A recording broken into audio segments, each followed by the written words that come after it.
Hello दोस्तों, कैसे हैं आप सब। उम्मीद करता हूँ आप बहुत ही अच्छे होंगे। आज की वीडियो में हम बात करेंगे कि आप अपनी लाइफ में डिसीजन कैसे लें। जब भी आप कभी डिसीजन लेते होंगे तो सोचते होंगे कि यह डिसीजन हमारा सही होगा या गलत होगा, इसके क्या परिणाम हो सकते हैं। तो आप यही डिसीजन ले नहीं पाते होंगे। कभी कभी ऐसे दो डिसीजन हो जाते हैं, दो ऑप्शन आपके पास ऐसे होते हैं कि दोनों सही लगते हैं, लेकिन कौन सा लें ये समझ में नहीं आता है। और कभी कभी आपके पास केवल एक ही डिसीजन होता है कि वो लें, लेकिन जब आप अपने किसी सहायक से या फिर अपने किसी को एम्प्लॉई या फिर आप कह सकते हैं अपने घर परिवार रिश्तेदारों से पूछते हैं तो उनका डिसीजन उस बात पर कुछ और हो सकता है। तो फिर आप दुविधा में होते हैं, आपका मन थोड़ा कॉन्शियस हो जाता है कि मैं कौन सा डिसीजन लूँ, क्योंकि डिसीजन लेना और फिर उस डिसीजन के पीछे आपकी क्या लाइफ डिपेंड होगी वो आप भी जानते हैं। तो आज की वीडियो में हम इसी बारे में बात करेंगे कि आप अपना डिसीजन अच्छे तरह से कैसे ले सकते हैं। सबसे पहले जब भी आप कभी भी कोई डिसीजन लें तो आप अपने पहले ये देखें कि आप वह डिसीजन क्यों ले रहे हैं, वो आपका गोल क्या है, यानी आप किस विषय पर ज़्यादा अपना गोल बनाए हुए हैं। यानी मान लीजिए जैसे कि आप ऐसे आसान भाषा में समझते हैं कि मान लीजिए कि जैसे मुझे पिज़्ज़ा खाना है ना। तो पिज़्ज़ा खाना है तो मेरे पास दो ऑप्शंस हैं कि एक तो ये है कि मैंने बहुत दिनों से पिज़्ज़ा नहीं खाया है, इसलिए मुझे खाना है, मुझे अच्छा लगता है ना, आपका मन कर रहा है। दूसरी चीज़ ये हो सकती है कि अगर आपका वेट ज़्यादा बढ़ा हुआ है और आपका पिज़्ज़ा खाने का मन है तो वो आपके लिए अनहेल्दी है, अनहेल्दी फूड में आता है। तो आप इन दोनों पे विषय पे देख सकते हैं कि मेरा गोल क्या है। अगर मेरा गोल वेट लॉस प्रोग्राम में है तो जाहिर सी बात है मुझे पिज़्ज़ा नहीं खाना चाहिए, लेकिन फिर भी अगर मन है तो मैं क्या कर सकता हूँ, मुझे अपना गोल क्लियर होना चाहिए। नहीं, मुझे पिज़्ज़ा नहीं खाना है जब तक मैं अपना फ़ैट इतना लॉस नहीं कर लेता हूँ, क्योंकि मेरा एक टारगेट है। ऐसे ही मान लीजिए कि आप जो है स्टूडेंट हैं और आप किसी विषय की पढ़ाई कर रहे हैं या फिर आप किसी कॉम्पिटिटिव एग्ज़ाम की पढ़ाई कर रहे हैं। तो आप वहाँ देखेंगे कि आपका मन करेगा कि मैं पढ़ाई कर रहा हूँ कि मेरा मन कर रहा है मैं घर चला जाऊँ 2-4 दिन के लिए। आपका गोल वहाँ पर क्या है, आपका गोल आप वहाँ अपने सपने, अपने माँ बाप के सपने पूरे करने आए हैं। तो आपका मेन गोल या मेन जो विषय है वो है आपकी पढ़ाई, आपका वह गोल जो आपको क्लियर करना है। ऐसे ही आपको बिजनेस भी हो सकता है। मान लीजिए आप बिजनेस में किसी में इन्वेस्ट कर रहे हैं, आप सोच रहे हैं कि मैं इस कंपनी में इन्वेस्ट करूं या इस कंपनी में इन्वेस्ट करूं। आपके पास दो ऑप्शंस है, मान लीजिए 3 ऑप्शंस है, तो आपके पास 3 ऑप्शंस है कि मैं किस में इन्वेस्टमेंट करूं। तो आपको सबसे पहले अपना गोल क्लियर करना चाहिए कि मुझे करना क्या है, मुझे इस गोल में करना क्या है। मुझे सबसे ज़्यादा पैसा कमाना है। तो आप कंपनी देखिए, कंपनी ए का जो है प्रॉफिट क्या रहा है पिछले सालों से, कंपनी बी का प्रॉफिट क्या रहा है, कंपनी सी का प्रॉफिट क्या रहा है ना। अब मान लीजिए हमने किसी तरह दो ऑप्शंस चयन कर लिए कि इन दो ऑप्शंस में से अब कौन सा चुनूं। तो आप सोचोगे कि मैं ऐसे कैसे चुनूं। अगर दो आपको बिल्कुल सही लग रहे हैं तो कोई सा भी एक चुन लीजिए, और जौन सा भी आप एक चुन लोगे फिर ये मत सोचिए कि मुझे दूसरा भी चुनना चाहिए था, या कोई कहेगा आप वो चुन लेते। फिर आप एक अगर डिसीजन आपने ले लिया तो ले लिया। वो कहते हैं ना, सलमान खान ने कहा है एक बार मैंने कमिटमेंट कर दी तो फिर मैं अपने आप की भी नहीं सुनता। तो वही हो जाना है फिर कि अगर आपने एक बार अपना जो डिसीजन है वो ले लिया तो उसे बदलना नहीं चाहिए।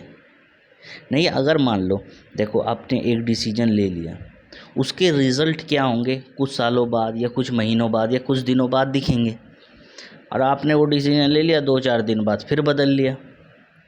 जैसे एक मेरा दोस्त था, मैं उसका आपको एग्ज़ाम्पल बताता हूँ कि वो मेरे साथ यूपीएससी की पढ़ाई करने गया था और हम क्लासमेट ही थे। तो वो हिस्ट्री एज ए सब्जेक्ट पढ़ रहा था, क्योंकि यूपीएससी में सब्जेक्ट पढ़ना पड़ता है ना, स्पेसिफिक सब्जेक्ट। तो वो करा कि यार मैं हिस्ट्री ले लेता हूँ सब्जेक्ट में। कहा ले ले, तो वो मेरे साथ गया, तो हम दोनों हिस्ट्री पढ़ रहे थे। उसका पहले दूसरे दिन समझ नहीं आई हिस्ट्री, तो वो कहने लगा यार मैं हिस्ट्री समझ नहीं आ रही मुझे, तो मैं तो यार ज्योग्राफी लूँगा। तो मैंने कहा कि ठीक है तू ज्योग्राफी ले ले। फिर वो ज्योग्राफी पढ़ने गया 2 दिन, उसका वहाँ भी अच्छा नहीं लगा। तो वो जो है मतलब अंतर विरोध उसका जो है डायलेमा में हो गया। वो मेरे से पूछ रहा है यार मैं कौन सा लूँ, मेरे तो यार समझ ही नहीं आ रहा। तो मैंने कहा भाई अभी तू 1 महीना करके तो देख। वो कहा 1 महीना तो बैठने भी नहीं देगा ये। मैंने कहा कि तेरा ये बता दे बैकग्राउंड क्या है। उसने ये बताया मेरा ये बैकग्राउंड है, मैं हिस्ट्री से किया है। तो मैं कहा शुरुआत है अभी, तू एक डिसीजन ले ले। करनी तो तुझे यूपीएससी है, तुझे कौन सा इसका जो है पीएचडी करनी है, तो तू हिस्ट्री ले। तो वो हिस्ट्री लिया। फिर 1 महीने बाद उसको अच्छा लगने लगा और वो कहने लगा यार मुझे तो अच्छी लग रही है। तो मैंने कहा कि ये मत देख, उसको कोई बता रहा था कि ज्योग्राफी में ज़्यादा नंबर आते हैं। ये बताइए ज्योग्राफी में बिल्कुल ज़्यादा नंबर आते होंगे, लेकिन ये बताइए जब आपका उस सब्जेक्ट में इंटरेस्ट नहीं है तो आप कितनी किताबें पढ़ लोगे, कितनी उसकी थ्योरी पढ़ लोगे। वो विषय ही आप पढ़ सकते हो जिसमें आपका इंटरेस्ट है। आप 10 या 20 किताब पढ़ लोगे, और जिसमें इंटरेस्ट नहीं है आपके 2 पन्ने पढ़ोगे, बोर होने लग जाओगे। तो मेरा मैं कहने का मतलब यही है कि डिसीजन जैसे आप लेना चाहते हो, तो आपने देखा कि 2 ये रास्ते हैं मेरे पास, एक चुन लीजिए कोई सा भी। फिर जब एक चुन लिया तो ये मत सोचना कि अगर आपको कोई कह दे कि नहीं यार ये बढ़िया था।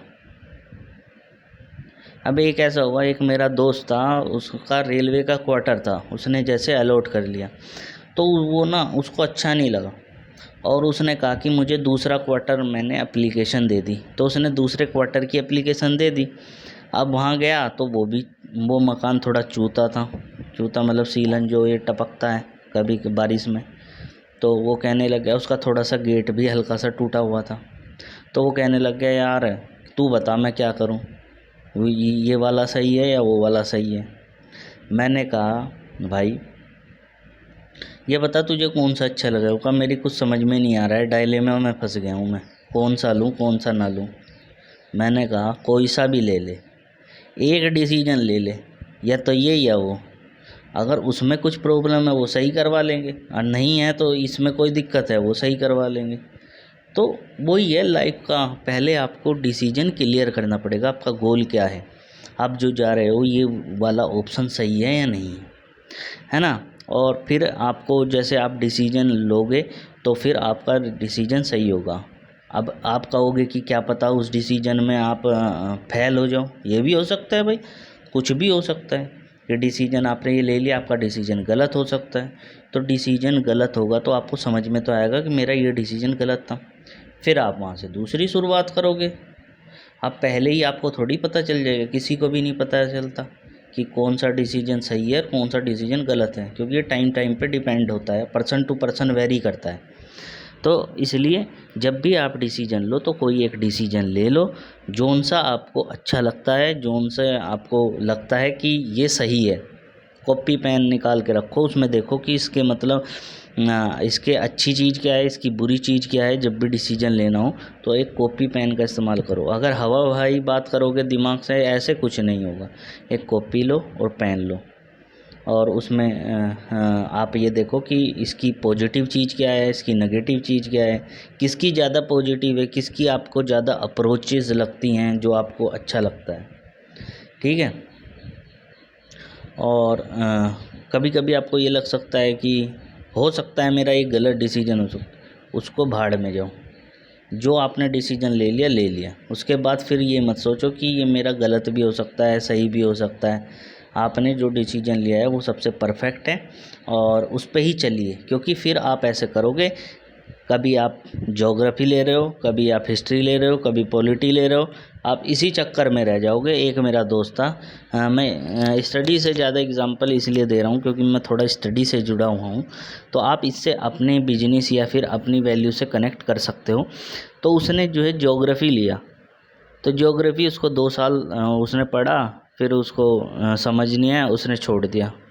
उसके बाद फिर उसने हिस्ट्री पकड़ा, हिस्ट्री पढ़ा उसने 1 साल, उसने कहा ये तो बड़ा है, वो छोड़ दिया। फिर उसने लिया पॉलिटिकल साइंस, और उसका जो है सारे अटैम्प्ट यूपीएससी के निकल गए। तो वही है दोस्तों कि मेन चीज़ ये नहीं है कि आप डिसीजन क्या लेते हैं, मेन चीज़ ये है आप अपने डिसीजन पर कितना टिकते हैं। आपने अपना डिसीजन ले लिया, लेकिन आप कितने लंबे समय तक उस डिसीजन पर टिकने वाले हैं, मेन चीज़ ये है। अगर आप अपने डिसीजन पर टिकेंगे नहीं तो आपका डिसीजन बेकार है, क्योंकि डिसीजन लो और उसे फिर आगे कैरी ऑन रखो, ये सबसे बड़ी चीज़ है। क्योंकि डिसीजन लेने के बाद फिर आपका पेशेंस लेवल देखा जाता है, पेशेंस लेवल, क्योंकि वो आपको पिंच करेगा। आपका मन जो है ना वो आपके कंट्रोल में नहीं है, आपको पिंच करेगा, नहीं ये गलत हो सकता है, आपका मन खुद कहेगा, आपको फिर दुविधा में डालेगा। नहीं, जैसे विक्रम और बेताल में नहीं था कि विक्रम उससे पूछता था देख ले विक्रम, वो उसे फिर दुविधा में डालता, फिर अगला क्वेश्चन, फिर दुविधा में। तो वो मन ऐसी चीज़ है कि आपको दुविधा में डालेगा, आपको बार बार ये लगाएगा कि आपका डिसीजन गलत हो सकता है, गलत है। आपके रिश्तेदार भी कहेंगे, दुनिया भी कहे ना कि दुनिया भी कि तू गलत है, लेकिन मानना नहीं है। आपको तब मानना है जब आप खुद धक्का खाओ, क्योंकि वो डिसीजन आपका था। अपने डिसीजन पर जो नहीं चलता वो कहीं क्या नहीं रहता, ये मेरी बात लिख के रख लो। जो अपने डिसीजन पे नहीं चलता वो ऐसा हो जाता है, कभी हाँ कभी ना, कभी हाँ कभी ना। आप एक रास्ते गए, मान लीजिए एक रास्ता ये गया है दिल्ली के लिए, एक रास्ता ये गया है, मान लीजिए ये 100 किलोमीटर ज़्यादा है और मान लीजिए ये क्या है ये 50 किलोमीटर कम है ना। तो मान लीजिए आपने 100 किलोमीटर ज़्यादा वाला रास्ता अपना लिया, तो बीच में आपको किसी ने कह दिया आप 50 किलोमीटर गए, बीच में आपको कह दिया आपका डिसीजन तो सही नहीं, आप 50 किलोमीटर वापस आ गए, 100 किलोमीटर तो यहीं से हो गया, फिर दोबारा जाओगे तो आपको तो पता नहीं कितना लंबा रास्ता लगेगा। तो वही तो कह रहा हूँ मैं, कोई भी डिसीजन हो उस पर चलो, लंबा है रास्ता कोई बात नहीं, लेकिन चलते जाओ, सफलता ऐसे ही मिलती है। आपका डिसीजन सही होगा। आप अगर रोज़ रोज़ नए नए डिसीजन बदल रहे हो, रोज़ रोज़ नए डिसीजन ले रहे हो, तो समझ लो कि आपकी लाइफ सही नहीं है, आपके गोल क्लियर नहीं है। सबसे पहले अपने गोल क्लियर करो, आपको लाइफ में करना क्या है, आप डिसीजन जिसके लिए ले रहे हो, जो भी चीज़ आपको चाहिए उसके गोल क्लियर होने चाहिए। गोल क्लियर होने के बाद फिर आप गोल की क्लैरिटी देखो, गोल की क्लैरिटी देखो कि आपने ये गोल बना लिया है, उसको पूरा कैसे करोगे। जैसे मैंने बताया कि एक डायरी बना लो अपनी, उसमें डेली अपना एक वैसी डायरी लेना जो आपकी ने देखी होगी कि उसमें डेट वाइज होती है ना। वो डायरी लो, उसमें देखो कि डे 1 जैसे आज की जैसे डेट है, तो वो डेट के अनुसार आपने गोल निर्धारित कर लिया, आज मैं ये पूरे करूँगा। और शाम को देखो, रात को सोते वक्त उस डायरी को खोलो कि जो सुबह मैंने टास्क बनाए थे आज के लिए वे मेरे पूरे हुए हैं या नहीं। अगर वे पूरे नहीं होते हैं तो पनिशमेंट दीजिए अपने आप को, भुंडा पनिशमेंट। भुंडा समझते हो, तकड़े वाला, जिससे मतलब अगले दिन आपको डर रहे कि अगर मैंने ये पूरा ना करा तो फिर मुझे फिर से पनिशमेंट मिलेगी, क्योंकि आप डिसिप्लिन नहीं हो। अगर ये बताओ, अगर कोई डिसीजन आपने ले लिया और आप उस पर चल नहीं रहे तो आप डिसिप्लिन हो अपनी लाइफ को लेके? नहीं हो। तो जब आप डिसिप्लिन नहीं हो तो फिर आप कैसे कह सकते हो कि मैं जहाँ जाना चाहता हूँ वहाँ पहुँच जाऊँगा? नहीं पहुँच पाओगे। अगर आपका कोई सपना है कि मैं वो लूँगा ये लूँगा, तो वे सपने सपने ही रह जाएंगे। सपने किसके पूरे होते हैं? जो अपने गोल लिखता है, गोल की क्लैरिटी है, आज मुझे ये करना है, कल मुझे ये करना है, हर दिन का शेड्यूल है कि ये करना है ये करना है। आपने देखा होगा प्रधानमंत्री श्री नरेंद्र मोदी जी हैं, उनके जो कार्यक्रम होते हैं वो पहले से ही निर्धारित होते हैं कि वो अगले महीने उस देश की यात्रा पर जाएंगे, उससे अगले महीने उस देश की यात्रा पर जाएंगे। आज का उनका पूरा शेड्यूल होता है कि आज वे किस किस से मिलेंगे, कहाँ कहाँ मीटिंग है, कौन कौन सी कैबिनेट की मीटिंग होगी। तो ये किससे निर्धारित है? ये चीज़ें किससे रिलेटेड हैं? उनके गोल तय हैं। क्योंकि अगर वो ये नहीं करेंगे और सोचेंगे कि जब मेरा मन होगा, पता नहीं कब होगा। तो इसलिए अपने गोल को टारगेट करो, रोज़ डेली गोल बनाओ, डेली गोल कंप्लीट करो। नहीं होते हैं तो पनिशमेंट दो अपने लिए तकड़ी वाली, और गोल ऐसे होने चाहिए कि जो आप पूरे कर पाएँ। शुरू में ये नहीं कि मैंने आज कर दिया कि आज मैं पूरी किताब पढ़ दूंगा, वो होगा ही नहीं। अपने अच्छे से गोल लो, अपनी क्षमता पहचानो कि मैं जो है एक एक चैप्टर कर सकता हूँ आज, तो एक चैप्टर मैं लक्ष्मीकांत का या किसी भी बुक का कर लूँगा। ऐसे ही आप बिजनेस में हो तो बिजनेस में जैसे आज मैं ये कर लूँगा, है ना। तो आप धीरे धीरे अपने गोल बनाइए और गोल पे चलिए, और गोल पे चलने के लिए और कोई नहीं चलेगा। आपने देखा होगा कि जो रॉकेट होता है उसके पिछवाड़े में आग लगी होती है, तो उसको गोल तक पहुंचाने के लिए उसे भी जो है पिछवाड़े में आग लगानी पड़ती है। तो आपको भी गोल में पहुंचाने के लिए पिछवाड़े में कैसे लगेगी आग? आपको कोई चीज़ पुश करेगी ना कि भाई देखो करना, आज मुझे आज करना, नहीं तो पनिशमेंट मिलेगी रात को। पनिशमेंट कैसी? अब तुम सोचोगे पनिशमेंट ये दो जिससे तुम्हारी हालत ख़राब हो जाए। जैसे देखो स्टूडेंट है, उनके पास पैसे नहीं हैं, कपड़े तो होंगे, अपने कपड़े जाके फाड़ दो या फिर किसी गरीब को दान दे दो, अच्छे वाले जो आपको सबसे अच्छे आपके कपड़े हैं। क्योंकि भाई पनिशमेंट तो पनिशमेंट है, ये नहीं है कि कोई रद्दी कपड़ा दे दिया जो आप पहनते नहीं, ये पनिशमेंट नहीं है। और जिसके पास पैसा है वो 500 रुपये अपने गूगल पे डोनेशन कर दो, या मंदिर में किसी गरीब को दे के आओ। किसी आस पड़ोस या पड़ोसी को मत देना, सोचा अपनी गर्लफ्रेंड को दे दूँ वो खुश हो जाएगी, नहीं। ये देना है आपको, किसी मंदिर में दान दे दो आप, या फिर किसी गरीब को दे दो, या प्रधानमंत्री राहत कोष है उसमें डोनेशन दे दो। कम से कम देश के काम तो आएगा वो पैसा। क्योंकि आपको अगर अपने टाइम की वैल्यू नहीं है तो पैसे की वैल्यू भी नहीं करनी चाहिए। पैसा इम्पोर्टेंट नहीं है, ध्यान रखिए, पैसा इम्पोर्टेंट नहीं है, टाइम इम्पोर्टेंट है। आप चाहे कोई भी हों। अब देखो ये इस वाला जो फेज़ चल रहा है, हम जवान हैं इस समय, हम क्या हैं, युवा हैं। 40-45 साल तक हम युवा हैं। अगर हम इस टाइम काम नहीं करेंगे, देश के लिए अच्छी सेवा नहीं देंगे, कोई अच्छा काम नहीं करेंगे, अपने आप को झोंक दो, ये टाइम सबसे गोल्डन अपॉर्चुनिटी है। जब तुम 45-50 के हो जाओगे उस समय तुम्हारे अंदर मैच्योरिटी आ जाएगी और तुम्हारी एनर्जी हो जाएगी लो। क्योंकि कोई भी देश बुढ़ापे से थोड़ी जीत सकता है। भारत को 2050 के बाद विश्व शक्ति क्यों बोला जाता है? क्योंकि भारत युवा देश होगा, चाइना बूढ़ा हो रहा होगा, वहाँ 50+ एज होंगे, वहाँ मैच्योरिटी होगी, कंपनियाँ होंगी, लेकिन वे काम इतना नहीं कर पाएंगे। बुढ़ापे में यार शरीर भी तो जवाब दे देता है, सोचने समझने की क्षमता भी तो कम हो जाती है। हमारा देश है युवा, अगर यहाँ पे स्किल्स डेवलपमेंट और ये हो गया ना तो ये तो क्रांति ला देगा पूरे वर्ल्ड के लिए। तो इसलिए मैं कहता हूँ कि अपने गोल को टारगेट करो कि जैसे मुझे आज एक पेन लेना है तो गोल सेट करो, लेना है तो लेना है। आज जो है आज मैं जो है जैसे पढ़ाई का था, मैं 2 चैप्टर कर लूँगा। आज मैं जो है कोई 2 प्रोडक्ट अपने बेच दूँगा, चाहे मुझे पूरी रात के 2 बज जाएँ, पर मैं बेच के आऊँगा 2 प्रोडक्ट। गली गली फिरो, यही तो गोल है। ऐसा थोड़ी है कि बिक रहा नहीं बिक रहा। जैसे कोई चाय वाला है, वो कहेगा आज मैं अपने 10 कप बेचूँगा, गोल बनाया, बेचो। ग्राहक तुम्हारे पास नहीं है, तुम जाओ उसके पास, बेच के आने हैं तुम्हें। तो ये गोल सेट करो। जब तुम गोल सेटिंग कर लोगे, अच्छी तरह लोगों में प्रचार करोगे, और जैसे मान लो तुम्हारा कोई कोचिंग इंस्टीट्यूट ही है और तुमने नया खोला है, बच्चे नहीं आ रहे हैं, तुमने बैनर लगा दिया लेकिन बच्चे नहीं आ रहे हैं, तो तुम अवेयरनेस फैलाओ, लोगों से मिलो, लोगों को बताओ कि मैं ये करता हूँ, मैंने ये किया था, और हम इसकी पढ़ाई करवाते हैं, अगर आप पढ़ना चाहते हैं तो हम आपको पढ़ा देंगे। धीरे धीरे जब लोगों में अवेयरनेस बढ़ेगी, वो बताओगे, इधर उधर दुकान सेलर, तो यानी अपनी अवेयरनेस बढ़ाओ कि आज मैं 100 लोगों से मिलूँगा, 200 लोगों से मिलूँगा। तो अपनी जब रीच बढ़ाओगे, ऐसे रीच बढ़ाते चलोगे तो लोग आपसे जुड़ते चले जाएंगे, फिर आप जो है जो चाहे वो कर सकते हो।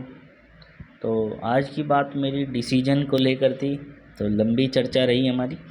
और डिसीजन में यही है कि आपने अगर जो डिसीजन ले लिया है उसके पहले प्रोज और कॉन्स भी देखो, उसके पॉजिटिव नेगेटिव चीज़ देखो।